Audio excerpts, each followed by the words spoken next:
രുദ്രാർദ്ര പ്രണയം ഭാഗം 44. ആദ്യ രാത്രിയിൽ ഒരുമിച്ച് ഒരു ബെഡിൽ ആർദ്രയ്ക്കൊപ്പം കിടക്കുമ്പോൾ ആയുഷ് ബെന്നിക്ക് മെസ്സേജ് അയച്ചു. പൊന്നുമോൻ തൽക്കാലം ആ നമ്പർ അങ്ങോട്ട് മാറ്റിയേക്ക് കേട്ടോ. ആയുഷിന്റെ മെസ്സേജ് കണ്ട് ബെന്നി പല്ലിടിച്ചു. ഒരുപാട് അങ്ങോട്ട് ഓവർ ആവല്ലേടാ നാറി. ബെന്നിയുടെ റിപ്ലൈ മെസ്സേജും വന്നു. ആയുഷിന് ചിരി വന്നു. അവൻ ആർദ്രയെ ഒന്ന് പാളി നോക്കി. ഇല്ല, അവൾ ഉറങ്ങിയിട്ടില്ല. ആയുഷ് പെട്ടെന്ന് വോയിസ് മെസ്സേജ് ഓണാക്കി. അവൻ വോയിസ് അയച്ചു. അവൻ പാറുവിനോടാണ് സംസാരിക്കുന്നതെന്ന് ആർദ്ര വേദനയോട് ഓർത്തു. പക്ഷേ ബെന്നിയുടെ റിപ്ലൈ കണ്ട് വാപുത്തി ചിരിക്കുകയായിരുന്നു ആയുഷ് അപ്പോൾ. കള്ള നാറി, വൃത്തികെട്ട പട്ടി, നിന്റെ മറ്റോൾക്ക് കൊണ്ട് കൊടുക്കടാ നിന്റെ ഉണക്ക ഉമ്മ. അവൻ്റെ ഒരു ആയുഷ് അത് വായിച്ച് ചിരിച്ചുപോയി. ആരു ഹാപ്പി അല്ലേ ആയുഷ്? ബെന്നി വീണ്ടും മെസ്സേജ് അയച്ച് ചോദിച്ചു. ഹാപ്പി ആവും, എല്ലാം ശരിയാവും. റിപ്ലൈ അയച്ച് നെറ്റ് ഓഫാക്കി ഫോൺ മാറ്റിവെച്ചവൻ അബിയോട് ചേർന്ന് കിടന്നു. ആർദ്ര പതിയെ ഉറക്കം പിടിച്ചതും അവൻ അവൾക്കടുത്തേക്ക് ഉയർന്ന് അവളുടെ നെറ്റിയിൽ അമർത്തി ചുംബിച്ചു. അറിയാതി, ഞാൻ നിന്നെ ഒരുപാട് വിഷമിപ്പിക്കുന്നുണ്ടെന്ന്. ഇനിയും വിഷമിപ്പിക്കും. എന്നെ കേൾക്കാതെ പോയതല്ലേ, അതിനൊരു കുഞ്ഞു പ്രതികാരം ഞാൻ ചെയ്യേണ്ട പെണ്ണെ. അവൻ മൗനമായി അവളോട് ചോദിച്ചു. നമ്മുടെ മോൻ, അതെ എൻ്റെ മോൻ അബി എൻ്റെ മോനാന്ന് നീ പറയണോ ആദി? അത് ഒരു അച്ഛൻ്റെ ആഗ്രഹം മോളെ. അതെങ്കിലും ഞാനൊന്ന് കേട്ടോട്ടെ നിന്റെ വായിന്ന്. അവൻ കലങ്ങിയ കണ്ണുകളോടെ അവളുടെ നെറ്റിയിൽ ഒന്നുകൂടി ചുംബിച്ചു. നമ്മുടെ മോന് നീ പാല് കൊടുക്കുന്ന കണ്ടപ്പോൾ എൻ്റെ കണ്ണ് നിറഞ്ഞത് കണ്ടോ ആദ്യം നീ? ഇല്ല അല്ലേ, എനിക്കറിയാം നീ എന്നെ തെറ്റിദ്ധരിച്ച് കാണുമെന്ന്. പക്ഷെ ഞാൻ അത്രയും സന്തോഷത്തോടെയാ ആ കാഴ്ച കണ്ടേ. അല്ലാതെ മറ്റൊരർത്ഥം ആ നോട്ടത്തിൽ ഉണ്ടായിരുന്നില്ല. നമ്മുടെ കുഞ്ഞ്, അവൻ നിന്റെ നെഞ്ചിൽ അമൃത് നുണയുന്നു. അതാദ്യമായിട്ട് കാണുന്ന അച്ഛൻ. അവനൊന്ന് വിതുമ്പി. പതിയെ നിശ്വസിച്ചുകൊണ്ട് വീണ്ടും അവളുടെ മുഖത്തേക്ക് നോക്കി. ശാന്തമായി ഉറങ്ങുകയാണ് ആർദ്ര. ആയുഷ് പ്രണയത്തോടെ അവളുടെ തലയിലൊന്ന് തഴുകി അബിയുടെ അടുത്തേക്ക് കിടന്ന് അവന്റെ പാൽമണം വിട്ടുമാറാത്ത കുഞ്ഞി ചുണ്ടിൽ അമർത്തിമുത്തി. ആദ്യമായി തന്റെ പാതിയെയും തന്റെ പ്രണയത്തിന്റെ അംശത്തെയും പൊതിഞ്ഞു പിടിച്ച് അവൻ കണ്ണുകൾ അടച്ചു. വർഷങ്ങൾക്ക് ശേഷം അത്രയും സന്തോഷത്തോടെയുള്ള ഉറക്കം. പാറു മിമി വർക്ക് ചെയ്യുന്ന ഹോസ്പിറ്റലിൽ ജോയിൻ ചെയ്തു. അതിനിടയിലും അവർ പ്രണയിച്ചു. അമീർ താമസിക്കുന്ന റൂമിന്റെ ഓപ്പോസിറ്റുള്ള റൂം തന്നെയായിരുന്നു അവൾക്ക് വേണ്ടി അവൻ റെഡിയാക്കി കൊടുത്തത്. പലപ്പോഴും അവൾക്ക് കൂട്ടായി ആ റൂമിൽ ഒരു ബെഡിൽ കിടന്നുറങ്ങുമ്പോഴും അവരുടെ പ്രണയം പരിധി വിട്ടിരുന്നില്ല. ഇടയ്ക്കിടയ്ക്ക് നെറ്റിയിലും ചുണ്ടിലും പതിയുന്ന ചുംബനം, അത് മാത്രമായിരുന്നു അവരുടെ പ്രണയം. എന്നാൽ ഇവിടെ കൈലാസത്തിൽ മാറ്റങ്ങളില്ലാതെ 6 മാസം കടന്നുപോയി.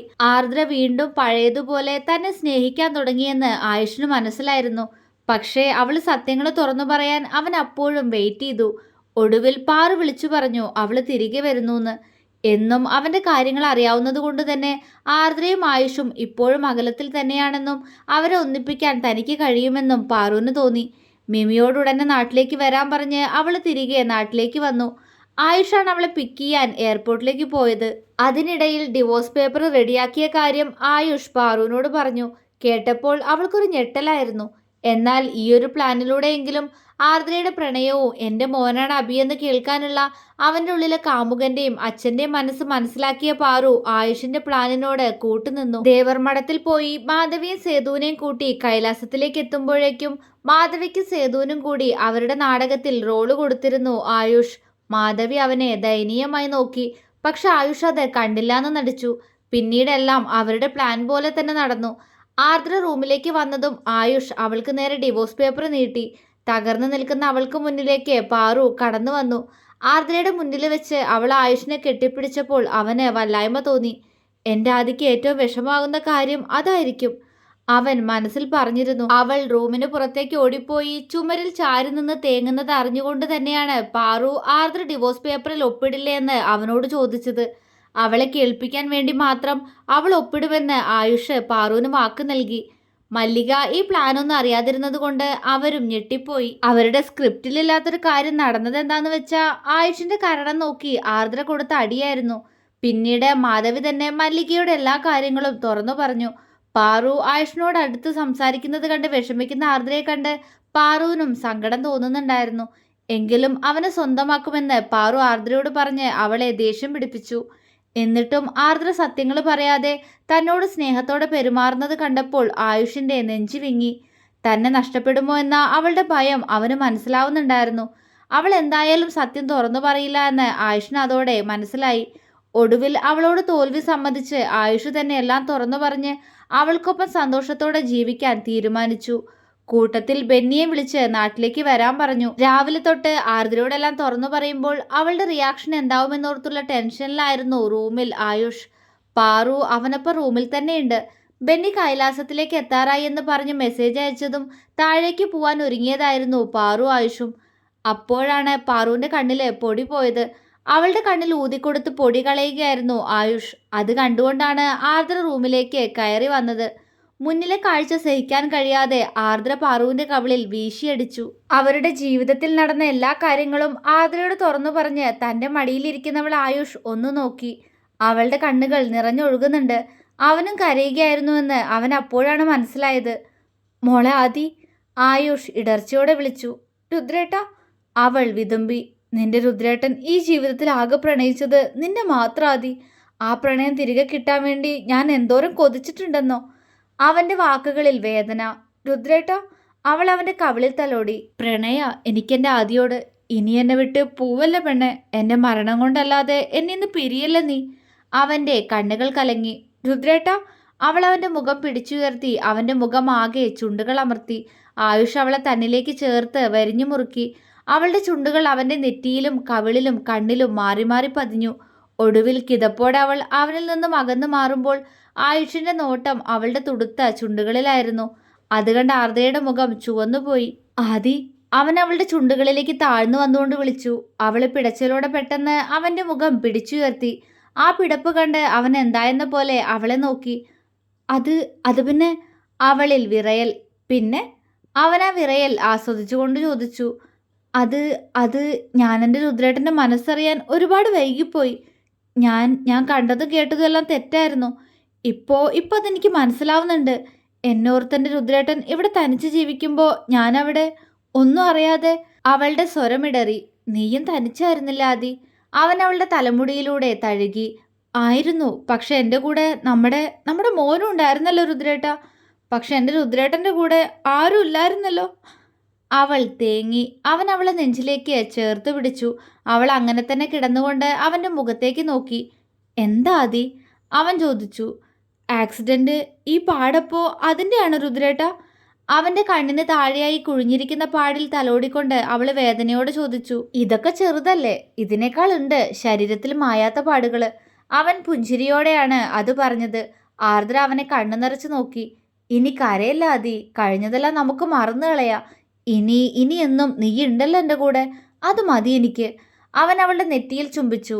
അന്ന് ഞാൻ വിവാഹത്തിന് സമ്മതിച്ചിരുന്നില്ലെങ്കിലോ? അവൾ പതിയെ ചോദിച്ചു. അതൊക്കെ ഞാൻ എങ്ങനെയെങ്കിലും നിന്നെ സമ്മതിപ്പിക്കായിരുന്നു. നീ പിന്നെയും ബലം പിടിച്ചു നിന്ന അനുവാദം ചോദിക്കാതെ തന്നെ ഞാൻ നിന്നെ കെട്ടിയേനെ. അല്ല പിന്നെ, എന്തായിരുന്നു അവളുടെ ഒരു ജാട. ആയുഷ് കുറുമ്പോടെ അവളുടെ കവിളിൽ ഒരു കുത്തുവെച്ചു കൊടുത്തു. ആർദ്ര ചിരിച്ചുപോയി. അത് നിങ്ങളും പാറുവും തമ്മിൽ ഇഷ്ടത്തിലാണെന്ന് കരുതിയിട്ടല്ലേ? പിന്നെ ബെന്നിച്ചൻ നമ്മുടെ മോൻ്റെ അച്ഛനാണെന്ന് പറഞ്ഞിട്ട് എന്നെ ദേഷ്യവും പിടിപ്പിച്ചിട്ടില്ലേ രുദ്രേട്ടൻ? അവൾ മുഖം വീർപ്പിച്ചു. അത് പറയുമ്പോൾ നീ സത്യം പറയുന്നു കരുതി. എന്നിട്ടോ ചമ്മിയത് ഞാൻ. പിന്നെ നിന്നെ കെട്ടേണ്ടത് എൻ്റെ ആവശ്യമായിപ്പോയി. ഇല്ലെങ്കിൽ കൊന്നേനെ ഞാൻ നിന്നെ. അവൻ്റെ ചുണ്ടുകൂർത്തു. ആണോ? കൊല്ലോ? അവൾ അവൻ്റെ കണ്ണുകളിലേക്ക് ഉറ്റുനോക്കി. ഏയ്, കൊല്ലില്ല. എനിക്കിങ്ങോട്ട് കിട്ടിയതല്ലുള്ളൂ നിന്നെ. പിന്നെ എങ്ങനെ കൊല്ലാനാ? സ്നേഹിക്കണം എനിക്ക് ഒരുപാട്, അവൻ പതിഞ്ഞ സ്വരത്തിൽ പറഞ്ഞു. ആർദ്ര പുഞ്ചിരിയോടെ അവനെ നോക്കി. എന്ത് രുദ്രേട്ടൻ നമ്മൾ ഇങ്ങനെ ആയിപ്പോയേ? ഞാൻ കുഞ്ഞല്ലേന്ന് കരുതി രുദ്രേട്ടനും എന്നെ ഇഷ്ടമായിട്ടില്ലെങ്കിലോ എന്ന് കരുതി ഞാനും നമ്മുടെ ഇഷ്ടം മറച്ചു വെച്ചില്ലേ? അല്ലായിരുന്നെങ്കിൽ ഇങ്ങനെയൊന്നും സംഭവിക്കില്ലായിരുന്നു അല്ലേ? വാക്കുകൾ മുറിഞ്ഞുപോയി അവളുടെ. എല്ലാം തുറന്നു പറഞ്ഞിട്ട് പോലും എന്നെ എൻ്റെ ആദ്യം വിശ്വസിച്ചില്ലല്ലോ. അവൻ പുഞ്ചിരിയോടെയാണ് അത് ചോദിച്ചത്. പക്ഷേ ആ കണ്ണുകൾ നിറയുന്നുണ്ടായിരുന്നു. ആർദ്രയുടെ തല താഴ്ന്നുപോയി. അവനവളുടെ മുഖം പിടിച്ചുയർത്തി. എന്നാലും അഭിയന്റെ മോനാണെന്ന് നിന്റെ വായിന്നൊന്ന് കേൾക്കാൻ ഞാൻ എന്തോരം കൊതിച്ചിട്ടുണ്ടെന്നോ. തെറ്റായിരുന്നോ ആദി എൻ്റെ ആ ചിന്ത? അവൻ ചോദിച്ചു. അല്ല, അവകാശമായിരുന്നു. പക്ഷേ ഞാൻ അറിഞ്ഞില്ല ഈ മനസ്സ്. അല്ലെങ്കിലും ഈ ആദ്യ ഒരു പൊട്ടിയ രുദ്രേട്ട.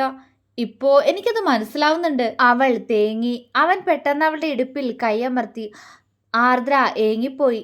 ഇനി അതൊന്നും പറയണ്ട, കഴിഞ്ഞത് കഴിഞ്ഞു. ഇനിയുള്ള കാലെങ്കിലും നമുക്ക് സന്തോഷത്തോടെ കഴിഞ്ഞൂടെ? അവൻ ചോദിച്ചതും ആർദ്ര പുഞ്ചിരിയോടെ തലയാട്ടി. ആയുഷിന്റെ നോട്ടം വീണ്ടും അവളുടെ ചുണ്ടുകളിലേക്ക് പോയി. രുദ്രേട്ട, അവൻ തന്നെ ഇപ്പോൾ ചുംബിച്ചേക്കുമെന്നറിവിൽ അത്രയും വിറച്ചവൾ അവനെ വിളിച്ചു. ആ ചുണ്ടുകളെ തൻ്റെതാക്കാനുള്ള കൊതിയോടെ അവൻ അവളുടെ ചുണ്ടിലേക്ക് അടുത്തു വന്നു. ആർദ്രയുടെ കണ്ണുകൾ കൂമ്പിയടഞ്ഞു. ഒരു നിശ്വാസ ദൂരത്തിൽ അവന്റെ മുഖം. ആയുഷ് പതിയെ അവളുടെ ചുണ്ടിൽ തന്റെ ചുണ്ടുകൾ അമർത്തിവെച്ചു. ശ്വാസം കനത്തുപോയി. ആർദ്ര പെട്ടെന്ന് കണ്ണുകൾ വെട്ടി തുറന്നു. അടുത്ത നിമിഷം ആയുഷ് അവളുടെ ചുണ്ടിലൊന്ന് കടിച്ചെടുത്തതും അവൾ പെട്ടെന്ന് അവന്റെ നെഞ്ചിൽ കൈവച്ച് അവനെ തള്ളിമാറ്റി അവന്റെ മടിയിൽ നിന്നും പിടഞ്ഞെഴുന്നേറ്റു. ആയുഷ് അവളെ പകപ്പോടെ നോക്കി. മുന്നിൽ ഭദ്രകാളിയെപ്പോലെ ഉറഞ്ഞുതുള്ളി നിൽക്കുന്ന ആർദ്ര. എന്താ അതി, ഞാൻ നേരെ ഉമ്മ വെച്ചില്ലല്ലോ. അത്രയും കൊതിയോടെ അവളുടെ ചുണ്ടിലേക്ക് നോക്കിയവൻ പരിഭവത്തോടെ പറഞ്ഞു. നിങ്ങളുടെ ഒരു ഉമ്മ, അത് നിങ്ങളുടെ മറ്റവള് ആ പീലിക്ക് കൊണ്ടുപോയി കൊടുക്ക്. അവൾ കണ്ണുരുട്ടിക്കൊണ്ട് പറഞ്ഞു. ആയുഷ് വാ പൊളിച്ചുകൊണ്ട് അവളെ നോക്കി. എന്തൊക്കെയാ ആദ്യം നീ പറയുന്നേ? പീലി എൻ്റെ അനിയത്തിയല്ലേ? അവൻ അവൾക്ക് മുന്നിലായി വന്നു നിന്നു. അയ്യോ, ആണോ? അനിയത്തിയായിരുന്നോ? ദേ, എന്നെ കൊണ്ടൊന്നും പറയിപ്പിക്കരുത് നിങ്ങള്. അവൾ അവന് നേരെ വിരല് ചൂണ്ടി. ആയുഷ് അവളെ കണ്ണുമിഴിച്ചു നോക്കി. നിനക്കിത് എന്തു പറ്റി? നമ്മളെല്ലാം പറഞ്ഞു കഴിഞ്ഞതല്ലേ? അവൻ അവളെ ചേർത്ത് പിടിക്കാൻ പിന്നെയും ശ്രമിച്ചു. അവൾ ഒന്നുകൂടി പിറകിലേക്ക് മാറി. എന്നെ തൊടണ്ട. അവൾ കണ്ണുരുട്ടി. എന്താ ആദ്യം നിനക്ക്? നിന്റെ ദേഹത്ത് വല്ല ബാധയും കയറിയോ? ഇത്രയും നേരം കുഴപ്പമൊന്നും ഇല്ലായിരുന്നല്ലോ. ആയുഷ് അവളെ നെറ്റിച്ചുളിച്ചു നോക്കി. ആ, കേറി. എന്തേ? അവൾ ചുണ്ടു കൂർപ്പിച്ചു. ആയുഷ് ഇവൾക്ക് ഇത് എന്തു പറ്റിയാവോ എന്നറിയാതെ അവളെ ആകമൊത്തം നോക്കുന്നുണ്ട്. അതെ, സ്കാൻ ചെയ്ത് കഴിഞ്ഞോ? അവന്റെ നോട്ടത്തിൽ ആർദ്ര ചോദിച്ചു. അവൻ നിഷ്കളങ്കമായി തലയാട്ടി. ആ, എന്നാ വേഗം പോയി വേറെ ഡിവോഴ്സ് നോട്ടീസ് റെഡിയാക്കി കൊണ്ടുപോവാ. ഞാൻ സൈൻ ചെയ്തു തരാം. അവൾ നെഞ്ചിൽ കൈകെട്ടി നിന്ന് കാര്യമായി തന്നെ പറഞ്ഞു. ആയുഷ് ഞെട്ടിപ്പോയി. ഡിവോഴ്സ് നോട്ടീസോ? അവൻ പകപ്പോടെ ചോദിച്ചു. ആ, ഡിവോഴ്സ് നോട്ടീസ് തന്നെ. എന്തേ, കേട്ടിട്ടില്ലേ? നിങ്ങൾ എന്നല്ലേ പറഞ്ഞ് എന്നെ ഡിവോഴ്സ് ചെയ്യാൻ പോവാന്ന്. അതുകൊണ്ട് അത് നടക്കട്ടെ ആദ്യം. എന്നിട്ട് നിങ്ങൾ നിങ്ങളുടെ പീലിയെ കെട്ടിപ്പിടിക്കേ എന്താന്ന് വെച്ചാ ചെയ്. അവൾ പുച്ഛത്തോടെ പറഞ്ഞു. അവള് താൻ പറഞ്ഞതിനെല്ലാം കൂട്ടി പകരം വീട്ടുകയാണെന്ന് അവന് മനസ്സിലായി. ആദി, അവൻ ദയനീയമായി വിളിച്ചു. വേണ്ട, വിളിക്കണ്ട എന്നെ. അന്ന് നിങ്ങൾ എന്നെ ഡിവോഴ്സ് ചെയ്യാൻ പോകുന്നു എന്ന് പറഞ്ഞില്ലേ? അന്ന് രാത്രി ഞാൻ നിങ്ങളുടെ നെഞ്ചിൽ മുഖം വെച്ച് കിടന്നപ്പോൾ നിങ്ങൾ എന്താ എന്നോട് പറഞ്ഞെന്ന് ഓർമ്മയുണ്ടോ? അവൾ കണ്ണു ചുരുക്കി. ഓർമ്മയില്ല ആദി, എന്താ ഞാൻ പറഞ്ഞേ? അവൻ ആലോചനയോടെ ചോദിച്ചു. ആ, നിങ്ങൾക്ക് ഓർമ്മ കാണില്ല, എന്നാലേ എനിക്ക് നല്ല ഓർമ്മയുണ്ട്. ഞാൻ നിങ്ങളെ വിടാതെ ഇങ്ങനെ തന്നെ കെട്ടിപ്പിടിച്ച് കിടന്ന നിങ്ങൾ നിങ്ങളുടെ പീലിയുടെ റൂമിലേക്ക് പോവില്ലാന്ന്. ഞാൻ മാറിയ നിങ്ങൾ അവളുടെ അടുത്ത് പോയി എന്ത് ചെയ്യുന്ന പറഞ്ഞേ? ആ, അതന്നെ. നിങ്ങൾ കെട്ടിപ്പിടിരെ കളിക്കുന്നു. എന്നാ പോയി കളിക്ക്, ഞാൻ ഒഴിഞ്ഞു തന്നേക്കാം. അവൾ ചുണ്ടുകൊട്ടി. അയ്യോ ആദി, അത് ഞാൻ നിന്നെ വെറുതെ ദേഷ്യപ്പിടിപ്പിക്കാൻ മോളെ. അവൻ ദയനീയമായി പറഞ്ഞു നോക്കി. വേണ്ട, വിശദീകരണം ഒന്നും വേണ്ട. വൃത്തികെട്ട മനുഷ്യൻ. എന്തൊക്കെ വൃത്തികേടാ ഈ 6 മാസം കൊണ്ട് എന്നോട് വിളിച്ചു പറഞ്ഞിരുന്നതെന്ന് വല്ല ഓർമ്മയുണ്ടോ? കൂടെ അയാളുടെ ഓരോ ഡബിൾ മീനിങ് സോങ്ങും. അതൊക്കെ ഇനി നിങ്ങളുടെ കോഹ്ലിയുടെ അടുത്ത് പോയി തീർത്തോ. അവൾ പുച്ഛിച്ചു. ആദി. ആയുഷ് കൊച്ചുകുട്ടികളെ പോലെ ചുണ്ടു വിളർത്തി. അവന്റെ കാണിക്കൽ കണ്ട് ആർദ്രയ്ക്ക് ചിരി വന്നെങ്കിലും അവൾ അത് സ്വയം അടക്കി നിർത്തി. ആദി, എന്താടി നീ ഇങ്ങനെ? ഞാനതിന് എന്ത് വൃത്തിയേടാ നിന്നോട് പറഞ്ഞ്? ഒക്കെ ഉള്ള കാര്യം തന്നെയല്ലേ പറഞ്ഞത്. പിന്നെ എന്താടി എൻ്റെ പാട്ടിനൊരു കുഴപ്പം? ഓ, അവള് വലിയൊരു ജാടക്കാരി. ഞാൻ കാണാത്ത എന്താടി നിന്നിലുള്ള? അതല്ലേ ഞാൻ പാടിയിട്ടുള്ളൂ. എന്നിട്ട് എൻ്റെ പാട്ടിനാ ഇപ്പോൾ കുഴപ്പം? അല്ല, ഏത് പാട്ടാ പ്രശ്നം? ആയുഷ് അവളോട് ഗൗരവത്തോടെ ചോദിച്ചുകൊണ്ട് കാര്യമായ ആലോചനയിലാണ്. അവന്റെ സംസാരം കേട്ട് അവളുടെ മുഖം ചുവന്നുപോയി. ആയുഷ് അത് വ്യക്തമായി തന്നെ കാണുകയും ചെയ്തു. അവള് തന്നോട് കള്ളപ്പിണക്കം കാണിക്കുകയാണെന്ന് അവൻ അപ്പോഴാണ് മനസ്സിലായത്. അവന്റെ ചുണ്ടിൽ കുസൃതിച്ചിരി വിരിഞ്ഞു. ആ, ഏത് പാട്ടാണോ? എന്താണെങ്കിലും നിങ്ങൾ വിർജിനാ. നിങ്ങളുടെ വിർജിനിറ്റി എനിക്ക് തരാന്നൊക്കെ പറഞ്ഞ് കീറുന്നുണ്ടായിരുന്നല്ലോ. എല്ലാം അവൾക്ക് തന്നെ കൊണ്ടുപോയി കൊടുത്തോ? പരിഭവം നിറഞ്ഞു നിന്ന ആർദ്രയുടെ വാക്കുകൾ. ആയിഷ അവൾക്കടുത്തേക്ക് ഒന്നുകൂടി നീങ്ങി നിന്നു. അവളുടെ ശരീരത്തിലേക്ക് അമരുന്നത് പോലെ. ആർദ്രയുടെ കണ്ണുകൾ പിടഞ്ഞുപോയി. അത് പറ്റില്ല ആദി. എൻ്റെ വിർജിനിറ്റി എല്ലാം ഒരു കറുത്തമ്മ കട്ടുകൊണ്ട് പോയിടി. ഇനി എങ്ങനെ കിട്ടാനാ? നിന്റെ ഞാനും കട്ടെടുത്തില്ലേ? അവൻ ആർദ്രമായി അവളോട് ചോദിച്ചു. ആർദ്ര അവനെ മിഴിച്ചു നോക്കി, നെഞ്ചു വിറച്ചുകൊണ്ട്. എന്തേ, ഞാൻ പറഞ്ഞത് കാര്യമല്ലേ? എല്ലാം പോയാദി. അവൻ വിഷമത്തോടെ പറഞ്ഞു. അയ്യേ, വൃത്തിയോട് പറയല്ലേ.